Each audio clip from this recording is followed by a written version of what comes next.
Good afternoon once again. I'm Carrie Fury in the Wavy News 10 newsroom, where we have received a second update on Hurricane Irene. Now the state of North Carolina has also declared a state of emergency. You'll remember within this last hour, the state of Virginia made the same decision. In North Carolina, Governor Beverly Perdue declares the state of emergency. And again, this is in advance of the impact of the storm so that more resources can be made available and an emergency response plan can be put into motion at this time. Again, the latest update from Irene expected to impact Hatteras in North Carolina. Eastern North Carolina from Interstate I-95 to the coast is expected to feel the impact. And again, a state of emergency now. This again to prepare for the approach of Hurricane Irene.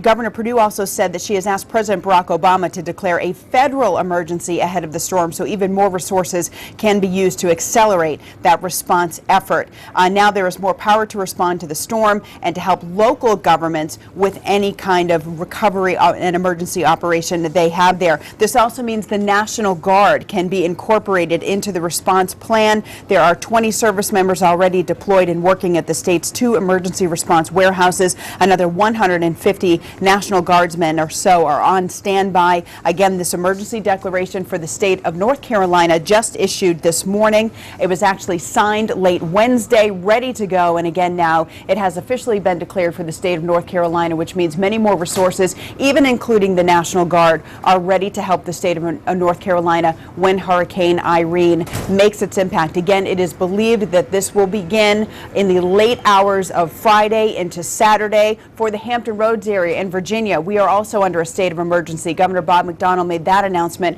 within the last hour as well. The metro area expected to feel those effects Saturday morning. Coming up on Wavy News 10 midday, we've got the very latest track of the storm and the strength of the storm. As you can see, it is still a Category 3 hurricane, sustained winds of 115 miles per hour. There are many models that have some variation that is very concerning about the track of this storm, whether it moves further west or further east. Of course, if it moves to the west, that is worse news for our viewing area, especially those communities that would end up on the eastern side of the storm. We'll leave those kinds of details to meteorologist Jeremy Wheeler at noon. In the meantime, if you need more information about preparing for this storm, or if you would like to consider evacuating ahead of an evacuation order, information about what to take with you and the many routes out of the area. We understand we have folks, because of our military community, who are brand new to the area, may not be familiar. We have the information that you need at wavy.com, as well as folks who have been here but perhaps have not evacuated in hurricanes before.